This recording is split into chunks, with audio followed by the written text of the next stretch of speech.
दोस्तों आज है 18 जनवरी और ये रही आज की खास खबरें। डोनाल्ड ट्रंप के ऊपर एक लाइन बहुत सही बैठती है, ऐसा कोई सगा नहीं जिसको मैंने ठगा नहीं। दोस्तों कल डोनाल्ड ट्रंप ने एक मीटिंग बुलाई है, पीस मीटिंग का नाम उन्होंने दिया है इसको, और उसमें इजिप्ट और टर्की को भी बुलाया है और कहा है कि गाजा में जो टेक्नोक्रेटिक गवर्नमेंट बन रही है इसमें आप भी हिस्सेदार होंगे। जबकि इसराइल ने साफ कह दिया था कि इजिप्ट और टर्की इस प्लान में नहीं आएंगे। लेकिन नेतन्याहू की बात को दरकिनार करते हुए ट्रंप ने अपना फैसला सुना दिया है, जिससे नेतन्याहू बौखलाया बौखलाया फिर रहा है। इसी बीच में बता दूं दोस्तों, ईरान के जो प्रोटेस्टर थे जिनको डोनाल्ड ट्रंप ने कहा था कि बहुत जल्द हेल्प विल अराइव सून, आप लोग प्रोटेस्ट करते रहिए, अब वो लोग भी पकड़े जा चुके हैं। 800 लोगों को फांसी की सजा हो चुकी है जो कि अभी ट्रायल्स में है, और वो लोग भी कह रहे हैं कि हम लोग अपने आप को ठगा सा महसूस कर रहे हैं, क्योंकि डोनाल्ड ट्रंप ने हमें भरोसा दिलाया था कि उनकी हेल्प जरूर आएगी, और अब हमको ऐसा लग रहा है कि हम ठग लिए गए हैं।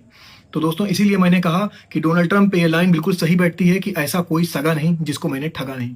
वो सारी कंट्रीज जो कभी अमेरिका की बहुत खास दोस्त हुआ करती थी, ग्रीनलैंड से लेके, डेनमार्क से लेके, जर्मन से लेके और वे फिनलैंड, सारी कंट्रीज इस वक्त डोनाल्ड ट्रंप के जो फैसले हैं उनके खिलाफ हो चुकी हैं। ग्रीनलैंड में तो बाकायदा नाटो ने अपनी फोर्स उतार दी है कि भाई अगर ग्रीनलैंड को हथियाने की कोशिश करता है अमेरिका तो 1-to-1 जंग होगी अमेरिका से।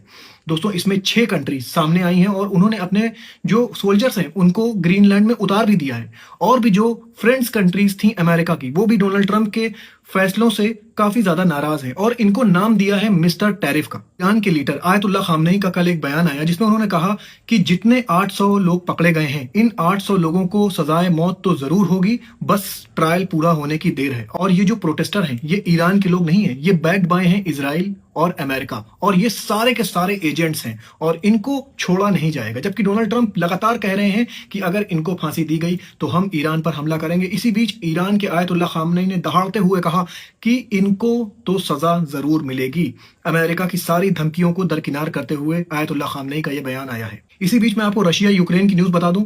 रशिया यूक्रेन के प्रेसिडेंट जेलेंस्की अब पहुंचे हैं अमेरिका डोनाल्ड ट्रंप से रिक्वेस्ट करने के लिए कि हमारे और रशिया के बीच भाई सुलह करवा दीजिए। आप एक पीस कीपर हैं और आप ही सुलह करवा सकते हैं। इसलिए जेलेंस्की अब पहुंच चुके हैं अमेरिका और वो कह रहे हैं डोनाल्ड ट्रंप से कि हमारे और रशिया के बीच आप सुलह करवा दीजिए, क्योंकि रशिया बहुत ज्यादा नुकसान कर रहा है यूक्रेन का। और अब ठंड शुरू हो गई है और यूक्रेन की जितनी भी एनर्जी फैसिलिटीज हैं उनको टारगेट कर रहा है रशिया, और ठंड की वजह से यूक्रेन के लोग अब धीरे धीरे करके अपने जो प्रेसिडेंट हैं जेलेंस्की, इनके भी खिलाफ होते जा रहे हैं, और जो एनर्जी इंपोर्ट हो रही है यूक्रेन में बाहर से वो भी बहुत कम पड़ती जा रही है। रशिया ने साफ कह दिया है कि नाटो की कोई भी फोर्स यूक्रेन में आई तो रशिया उसको एज अ एनिमी मानेगी। और